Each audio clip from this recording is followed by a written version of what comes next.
What is up, you guys? Welcome back to Me TV Reviews. I am your host, Mo, and tonight, you guys, we're going to be doing something new. All right, y'all, so I've been talking about this show. I knew that it was coming. However, I did not know that they were doing 2 shows every week. So this is essentially going to be probably just for like the month of October. This is Grotesquerie. This is on FX. Y'all know this is produced by Mr. Ryan Murphy himself. So hopefully this is going to be good and not disappoint us. All right, so this is season 1, episode 1, titled Episode 1. I hope you guys have had a wonderful week thus far, y'all. We made it to Friday. All right, so however you guys are celebrating, please stay safe out there. It's supposed to rain all week in my neck of the woods until early next week because of Hurricane Helena. Okay, so y'all be safe. All right. Anyway, let's go ahead, get into the synopsis real quick, and then we're going to get right into the episode. So the synopsis for this one is: a crime rattles a small town community as neighbors begin to distrust the people they know. All right, y'all. So no notes. We are doing a couple of scenes for scenes. So if I skip over some minor stuff, please forgive me. Charge it to my head and not my heart. All right. So we start the episode off with a little fire that's happening. Do y'all remember that show, Little Fires Everywhere? That was a really good show. Anyway, this fire has started, and then just like that, the telephone rings, waking our girl Lois up. Now, Lois is a detective. She gets a phone call to report to a crime scene, and once she gets there, y'all, it is pure chaos. We got people throwing up in flower beds. People are in complete shock, at a loss for words, stunned, disgusted, surprised that somebody could be this depraved, this sick, this psychotic. Yeah, it's going to be one of them type of crime scenes.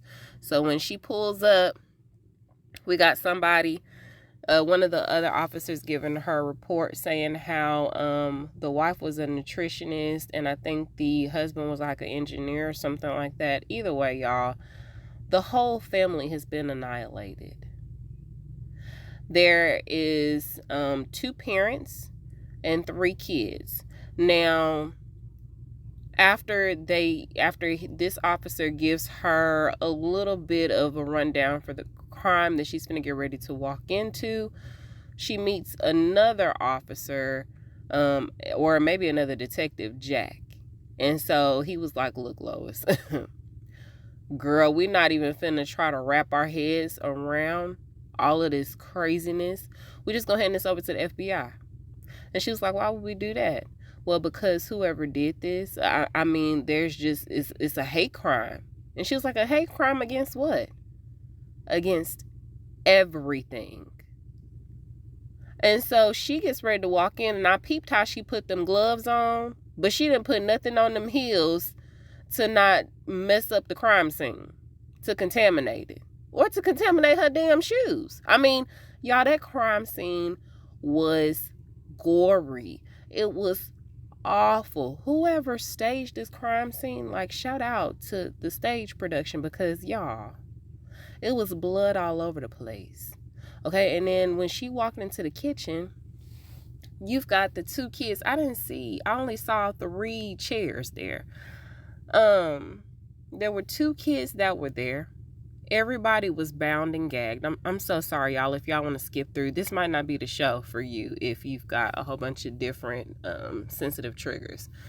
Bound and gagged, the kids. And they showed us this stuff. I wasn't thinking that they were going to show it to us, y'all. They were definitely going for the awe factor. The kids were bound and gagged. So was the mom. They're all there at the table. They've got something in their mouths, and under the table you can see that their legs are bound to the chair. So they couldn't leave if they wanted to. So they probably choked on something. Okay? Or maybe it was put there, hopefully, after they died. Just to, stage it. I hope that was the case. Because to think that that's going to happen, yeah, no. People are sick. Now, further into the kitchen, is the dad. He's laying on the ground. He's been decapitated. There's blood all over the wall. There's something on the stove boiling in a big pot. She goes over because the timer goes off, but you can hear something's boiling in this pot. She goes over and she looks at it. We don't see what's in it. Okay? But whatever it was, her facial reaction doesn't really give too much away. I'm going to assume that maybe it's dad's head. Now, I don't know, because they told us that it was 3 kids, but I didn't see a 3rd kid. So maybe y'all can help me out with that one. But anyway, there's food that looks like it was being prepared that did not get ate. But they were finna get ready to sit down to dinner, probably. Okay. So then she's in the car, next scene. She's in the car, she's smoking a cigarette, she's getting ready to head to her side of town. Now, I don't know where she live at, but baby, it was scary trying to get to her place. She was bumping Angie Stone. Now she's bumping Angie Stone. She finally make it to her side of town. Now maybe this is her daughter's side of town. I think they live together though. But she reaches her side of town, y'all, and it's like drug infested. You've got junkies all going all up and down the street. And then this one particular one, she almost hit him because he was just like, he hopped out in front of the car. So she had to slam on her brakes to avoid hitting him. And so as she's waiting on him to move out the way, he's yelling, talking about he's gonna off everybody. You know, the end is near, this, that, and the third. And I'm like, all these ominous foreshadowings. No, thank you. By this time, y'all, it's pouring down raining. Okay, so again, all of these addicts are all starting to swarm her car. Like they're finna, I don't know. They were just all over her car. And so she tried to beep the horn to get him to move out the way so she could keep going. And then it took her to hit her siren for people to back up. So she proceeded to go on about her way. She ended up getting to the house. I think this might be her daughter's house because she had to knock on the door. But once she came inside, we're introduced to her daughter, Merritt. Now, Merritt, initially I thought that she might have some type of eating disorder because she is way overweight. Okay, she is heavily obese. And she's highly intelligent. Because after she tells her mom to get the taquitos out of the oven and get the avocado sauce to go with it, I was like, that sounds really good. Is it chicken taquitos or beef taquitos? Or the steak ones? Ooh. Anyway, I'm having a moment, y'all. Mary, let me sit beside you. So as they're eating these taquitos, or more like she's eating the taquitos, and then I think Lois might have had 1 or 2. It was a whole bunch on that plate. I think it was like 24 taquitos. And she is slowly but surely devouring all of them as she's watching the show and answering all the questions. Now, the show that she's watching kind of puts me in the mind frame of Jeopardy. And she's answering the questions correctly. And so her mama was like, dang, girl, you're really smart. You should think about going on the show because you can win some big money. And she was like, Mama, that's not the show I want to go on. You know that. So I'm going to jump ahead a little bit and tell y'all the rest about what Merritt got going on. So apparently, y'all, because her dad, Marshall, is currently in the hospital, and we'll get to that too. She's kind of slumped into this depression, and she has now convinced herself that she wants to be on this half-ton show. Sort of kind of like 1,000-Pound Sisters. Y'all know what I'm talking about? With Tammy and Amy. I think it's Tammy and Amy. Anyway, y'all, she wants to be one of them. And so she is literally eating herself to death. But she, like I said, she's highly intelligent. Lois is working on like this puzzle, and it might have been like a 500, or it might have been a 500 piece type of puzzle. And she was like, where this piece going? She was like, girl, it's obvious it go right there in the middle. First off, who's putting the middle pieces there? Like right in the middle. And she was like, you put it in the middle, and then the rest, will come together around. And I was like, okay, you might have a word there, but ain't nobody trying to mess with the middle pieces just yet. Give me the rest of the end pieces and I'll work my way in. She then brings up this rash and this random bike that apparently Merritt had tried to get Lois to start using. And Lois was like, girl, that ain't the ride that I'm trying to go on. Them things is dangerous. Talking about one of them Peloton bikes.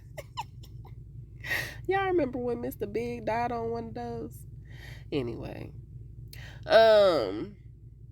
So then she starts talking about this rash that's been bothering Lois, and she was like, girl, I done told you to put some topical ointment on that, because if not, you gonna get an infection. You remember that one time I got that bed sore? I was like, girl, what the hell is you doing getting a bed sore? You too young to be getting bed sores. You ain't disabled. You not bed bound. You can move. You are mobile. How are you getting bed sores like that, ma'am? You gonna have to straighten up. And so Lois was like, girl, you know what? I'm not even finna go there with you, because then she tried to talk about work, and she said, no, you don't never ask me about work. And she was like, clearly something is stressing you out. Lois was like, girl, don't worry about it. We not gonna talk about it because you never want to. So we not even gonna push that issue. She was like, yeah, it's definitely something going on with you. But okay. So Lois was like, you know what? I'm just gonna take my drink and I'm gonna go lay down, and I'm gonna go see Marshall tomorrow. Now tomorrow comes, and she does go to see Marshall, her husband. Her husband is currently intubated and fighting for his life. He is in a medically induced coma. And according to the nurse, who has, like, I guess this might be a teaching hospital of some sort. This is like a knockoff country teaching hospital, because it's a rural area. And so she's explaining his medical condition to the kids and trying to ask them all these questions to see if they know the answers. And apparently, usually after 7 days of being ventilated and them not being able to extubate you or get you off the vent per se, then normally they would trach the patient and send them on their way. But because I guess they're trying to start this program, they want to keep him there. He's been intubated, y'all, for almost a month. He's been intubated for 28 days. And from the looks of it, it looked like he might be on the oscillator or something like that, because it's... Anyway, so he's been intubated for almost a month. And Lois shows up. Now, she shows up while the nurse is going through all of this with the students. And so then she goes in to speak to Marshall. And she kind of just does her thing. She's there. She's there with him physically, right? But she's not there with him, like present with him. And so the nurse, I guess she tries to go talk to the nurse to see if there's any type of updates on him. And the nurse was like, you should try to be more present when you're here. And she was like, excuse me? She said, girl, I peeped that when you came in, you said something to the effect of, hey, how you doing?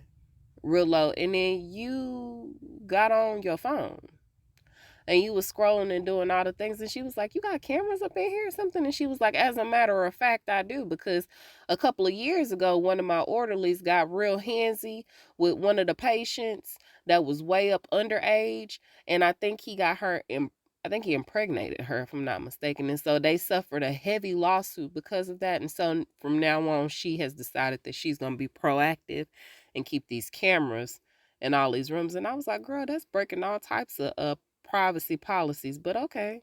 So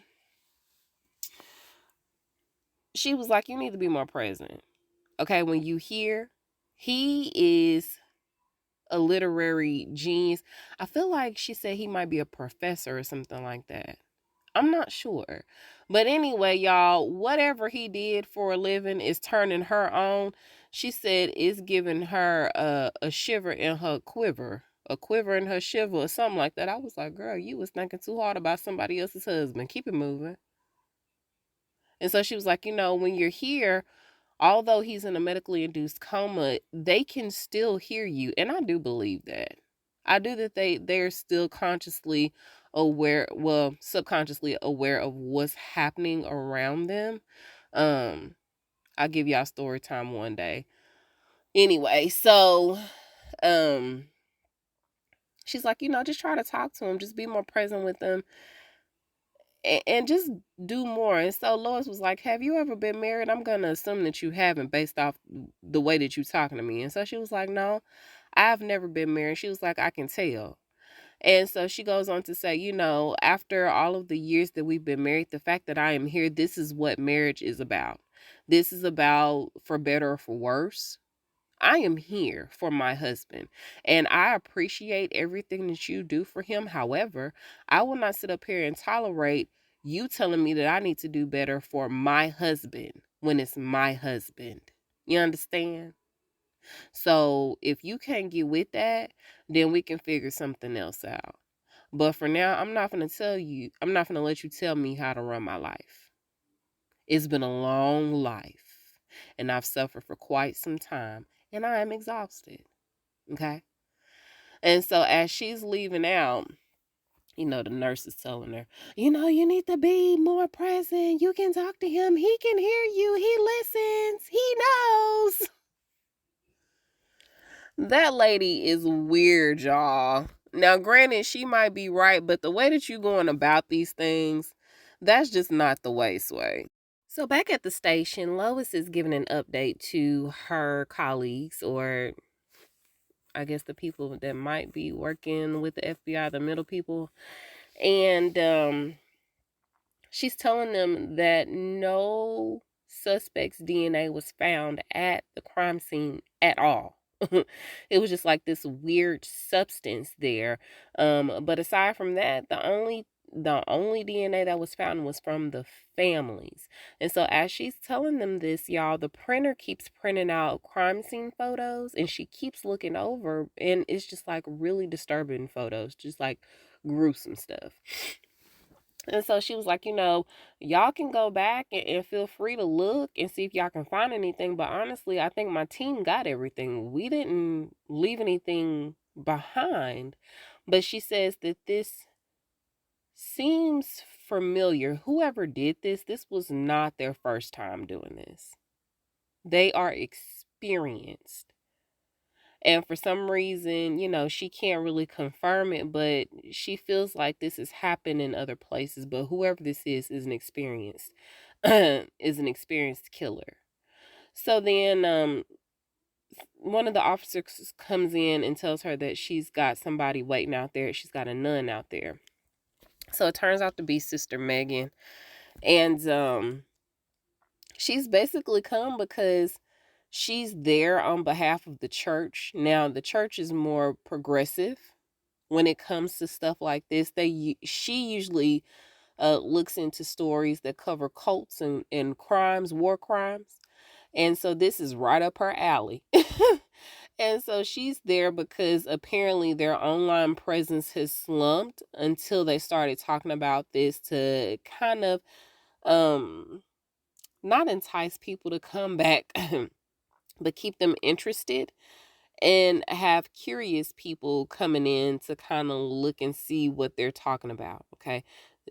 Like I said, this is right up her alley. And she says that there are two different types of killings that happen. But the,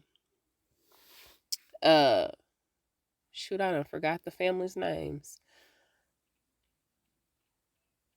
The I can't remember their names, y'all, but the family were very religious. Okay. They were very devout in their religion. And they were actually friends with her pastor. So she really wants to try to figure out what's going on with them. And so Lois tries to give her some intel about what was happening with the family as far as the crime scene goes. And she explains it. She basically says that the mother and the two kids were sitting down at the table. Oh, and then in those crime scene photos, I think I saw Dad's head. Okay, I'm sorry. The way that I said that just rolled off, but it's pretty bad, y'all. So I thought I saw his head. So his head probably wasn't in the pot, but I'm gonna tell you what is in just a second, or what I believe is. So she said the mother and the two kids were sitting down, and she goes into detail about Dad. She said Dad was salt and peppered. He was seasoned, y'all. He was highly seasoned before he was put in the oven. He was baked to for a little while. And then once he finished cooking, whoever did this took him out, y'all. They cut him up and they fed pieces of him to the rest of the family. They sliced up his cheek. They cooked parts of his liver, amongst other things. But he was seasoned and baked to perfection. Okay. And so, as far as what was in the pot, because she doesn't say, all that she says is just think of the worst thing that you could find. The worst thing that you could think of being in that pot is in that pot. And the worst thing that I could think of, because I finally saw that third child, it was literally a baby. This baby looked like it might have been 1 years old, but something probably under 1. I think the baby was in the pot, y'all. That pot was pretty big. We never find out what it was. So she goes on to say that the mom and the 2 oldest kids, their hearts just stopped. Like it was like an acute situation. Like their hearts were just too much in shock to keep trying to process what was going on right before their eyes. Just awful to think about. Like I said, I hope that a lot of that stuff happened post-mortem, in the way that they were staged, because there's no way that I would be able to consume my family member like that. And then whoever this was took pieces of the dad and ground him up. Like he was like some ground turkey or something. It's just bad, y'all. And so then as she's explaining this to her, she's pouring herself something to drink because she's drinking quite a bit. She's depressed about what's going on with her husband. And so, y'all, when she pours the alcohol from her flask into her cup, why was there blood in her cup? Now, my question is is the blood really there? Is her mind playing tricks on her, or was that legit? And was the blood already in her cup, or did it come from her flask? I don't know. But either way, I was really hoping that she would look down at her cup before she started to partake and drink it. But no, she didn't. And I don't know if she tasted any difference. So then she also goes on to explain that, like she had told her colleagues earlier, no DNA from the suspect was found. But she's seen this substance all around the house. It's like a black liquid. And she says that the smell changes. It's like a citrusy, then it's like a amber type of thing, and then it's like rotten flesh. So the smell varies, and she just can't put her finger on what it is. So maybe Sister Megan can help her identify it, or maybe the preacher can help her identify it. She doesn't know. And so then Sister Megan ends up asking her, "Are you religious? Do you believe in God?" And she was like, "Do I believe in divinity? Do I believe that somebody died for my sins? No. No, but do I pray? Absolutely. Do you?" Oh, before that, y'all, she also said that the only reason that they knew that this crime had taken place was because the neighbor had heard loud chamber music, or loud, like, opera music, not opera music, loud classical music coming from the chamber, or coming from their house rather. And so as she's saying this, we can see the neighbor standing outside, and it's like 3 a.m. and the Brimstones, I think that's their name. That's not their name. Sorry, y'all. I'm gonna get it. Their door was wide open. but you could see somebody like actively walking. All the lights were on in the house, but you could see somebody like in the kitchen doing something. And so he finally decided to call the police because the music was just blaring. And so out of nowhere, y'all,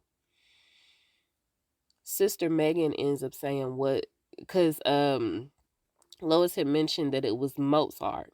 And so she was like, was it Requiem? And she was like, how did you know that? And she was like, I just guessed. And she was like, girl, did you really just guess, or is there something else that you need to tell me? And so as she's asking her this, y'all, she done pulled her drawer out and she finna get ready to put her hand on her pistol like Sister Megan. Sister Megan is out here doing some stuff that she ain't supposed to be doing. Okay? In the name of religion and maybe selling stories. And she was like, oh girl, it was just a good guess. And then she said something about how Requiem is like self-loathing or something like that. I don't know, y'all. And so then that's when she asked her, why is she telling her all of this off the records? And she was like, I don't know, maybe y'all can provide me some insight that I don't know. I just need answers. I just know that none of this is natural here, and we need to put a stop to this before this gets out of hand. So then that's when she asked her, does she believe in God? And so then she returned the question to Sister Megan, and she was like, girl, half the time, but that's better than none of the time. And then she heads on out the door. What y'all think about Sister Megan? Another part of town, in what looks like some seedy motel or maybe some seedy apartments, we see some addicts, and they are high as hell on the couch. One of them is talking in really slow motion, like this. And he's talking about how he can get a girl in there to do something strange for a couple of pieces of change. And then there's a knock at the door. So the other one decides to get up and walk to the door, and on the way, because he's taking his sweet time, honey, that buzzer keeps going off and off and off. And then he asks who it is, because he thought it might have been one of his homies or whatever that's coming back. Now, why he didn't look through the peephole to see who it was, it did look like he was trying to look through the peephole, and I don't know if somebody just like sneak attacked him and just like burst through the door. I don't know what happened. But next thing you know, we get another phone call. Lois is showing up to this crime scene, y'all. Jack is there, and she was like, I thought you were supposed to be taking a vacation. And he was like, girl, no. Why would I do that when we got all these serial killings happening here, right in our hometown? And so he says that his wife has got the kids. So he was like, look, I'm going to tell you again, you need to go ahead and make this call. And she was like, what are you talking about? Okay, this ain't above my pay grade. And he was like, girl, trust me, it is. You need to make the phone call. So then she goes in, y'all, and of course the crime scene is buzzing with all these folks. She can't even think straight. So she tell them, look, if you're not supposed to be in here right now, please go take a smoke break. And apparently everybody don't want to be there because everybody ends up clearing out. It was probably about 15 folks that walked out the front door. I was like, damn, everybody's silent quitting today. So after they leave, one of them is pulling the curtain down. It was like, it was supposed to be like some blackout curtains, y'all. But anyway, they pulled the curtain down, and then on the wall, we see three guys, and half of their bodies are gone. From the waist down, is gone. So all we see is intestines up, because we can't see their intestines. There is no blood anywhere, y'all. The blood has been drained. No blood anywhere. The only substance that's there is that substance, that black substance that she had at the burnstones. Birdstones? Y'all, I can't remember that family name. I'm so sorry. Anyway, she was like, look, are you kidding me? The blood has got to be somewhere. We need to find it. Call Holcomb County and get the cadaver dogs down here so we can find it. So as she's telling him what he needs to do, here comes Sister Megan. And so she was like, what are you doing here? You're not supposed to be here. You know who show up to crime scenes like this? Perps. Okay? Suspects. Serial killers. And here you are popping up on the scene. And so she was like, oh, you're right. I'm going to leave. So she turns around to leave, right? And so she was like, you know what, sister? Never mind. Go on back in there. But don't touch nothing. Again, y'all. Gloves on. No shoe booties. You are contaminating the crime scene, ma'am. So when she go back in, Jack was like, girl, what are you thinking? What the hell are you thinking letting her go back in this crime scene like that? And she was like, I want a fresh set of eyes on it. So then the next day, because this is the second scene that she cannot wrap her head around. And it's truly, truly disturbing scenes. Gruesome, awful things that you would never think of. Ways of torture and just I just couldn't. I couldn't do a job like that and constantly deal with that. So she goes to see Marshall again. And this time she starts to open up and talk to him. So initially when she comes to sit down, she takes a couple of swigs from her flask and she starts to talk about Merritt and all these damn taquitos that she consumed the other night. Like I said, it was 24 taquitos. So Lois didn't eat not a one. And she tells him that she wants to go on this reality show, you know, where it's half tons. I had told y'all about that earlier. And she's really convinced that this is something that she wants to do. And she was like, you know, I'm trying to tell Merritt to slow down on eating, and she trying to come back and be snarky with me, talking about slow down on the drinking. And so then she hops up there on the bed with them, and I was like, girl, take your shoes off. The hospitals are already nasty, but for you to sit up here and get on this man's bed with your shoes, and he already medically compromised. So, so she gets on the bed with him, y'all, and she starts to talk to him, and she's telling us about the day that he proposed to her. So this is the same day that she graduated from the police academy. And so she had got a new shiny badge, and I guess they might have had an argument prior to, because she said that she was pissed at him and how she was trying to still act like she was mad at him. But when he proposed, honey, that probably just melted all away. She was a happy girl.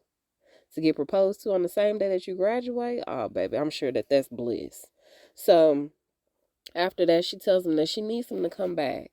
Okay, she is missing her rock. She is missing her solitude. Okay, he is her fortress. You know, when all is chaotic in the world, she knows she can turn to him and he can provide her with some solitude, some peace, put her mind at ease. And she doesn't have that right now. And she says, you know, in times like this, there's something going on and nobody sees it but me. But if I talk to you, you would tell me that the world is getting better as far as crime goes, but it's not. It's getting worse. And she just wants some reassurance from him. And he is not there to provide that right now. And so she really needs him to come back. And who knows, he just might, y'all. Shout out to Courtney B. Vance, because I was like, where is he? But I did see his name in the credits. He in the bed with her. That's her husband. He's Marshall. Ask me how long it took me to figure that out. Because it sure didn't look like him when she first went to go see him. But maybe it was just the angle that the camera was pointing. I don't know, y'all. So, yeah. She needs her husband to come back because all is not right with her world right now. So Lois comes home from a hard day's work. And as she's walking in, she can feel something is off. So she literally stops in the middle of the house. because she hears some floorboards creaking. She goes to looking around, and y'all, it's somebody in her house. Uh-huh. Somebody is in her house. Now, the room that he's in, she goes into the hallway, and if she would have just kept going straight and walked into that room, she would have saw him, right? And so when she goes down the hallway, she ends up making a left again, completely avoiding the room that he's in on the right hand side, right? And so she's walking through the rest of the house. She finally circles back, and when she does and she's back in the hallway again, he walks behind her and is finna get ready to go out the door. So this time she hears him, right? And so she's following him. She catches him when he's outside, like she catches up to him. But not like right up on him where she can actually reach out and grab him, right? But he's close enough to where she can shoot him. And I was like, man, she is an awful shot, because she bust off like 5 or 6 shots, y'all, and missed every time. Can we at least get him in the kneecap? Can we get him in the hand? Can we get him in the leg? Can we do something? You ain't got to like double tap him or, shoot him in the chest or nothing like that. But can you do something to slow him down so you can figure out who this is? It's too early in the season, y'all said. Oh, okay. So she misses all the shots, and then here comes Merritt, and she's like, "What are you doing? Why are you shooting your gun? Are you crazy?" And she was like, "Yeah, as a matter of fact, I think I am." And so then next thing you know, I think she let off so many shots. Oh, I forgot to mention that when he was getting ready to run out the house, y'all, Requiem came on the radio, and it was blaring. And so that's when she ran outside. She caught like a glimpse of him, real good glimpse. And she bust off those shots. Merritt came out, and then I think she let those shots off as like warning shots, but she wanted to do it because she wanted the police to be called. So then we hear the sirens in the background, and she's like, "Yeah, come on, I'm waiting." So then the following day, sister is there reading passages from the Bible, and she's trying to make sense of the guys from the seedy motel or apartment that had been cut in half. And she's telling the story about how Jesus was saved and how he was supposed to be walking with the sinners, for a new life. However, whoever did this ended up cutting the sinners off at the knees or the waist, so they couldn't be redeemed, right? In a good way. And so it's sort of kind of like they will have the final say so if whether somebody lives or dies. And so then Lois is like, with all of this happening, it seems like somebody is. And she was like, "Oh, effing with you?" And so Lois was like, "Girl, you are a one of a kind nun, y'all. That nun, she be on the phone. She's young. She be cursing. She be doing all the things that they said that you ain't supposed to do." She do it all, right? And so she was like, "You know what? I like you. But honestly, this is starting to feel a little bit too personal." And she was like, "Well, with all the cataclysmic stuff happening and all the natural disasters and the war crimes and crimes going on, I could see how you feel like it's personal, like it's targeted towards you. But it's really not. It's just getting worse everywhere." And so Lois tells her that she don't really want this case. She want to back off this case. However, she doesn't feel like any of her counterparts in the department will be capable of solving this case and finding closure. And so the sister was like, "Well, I guess you stuck with me." And she was like, "The cursing nun." I guess I am.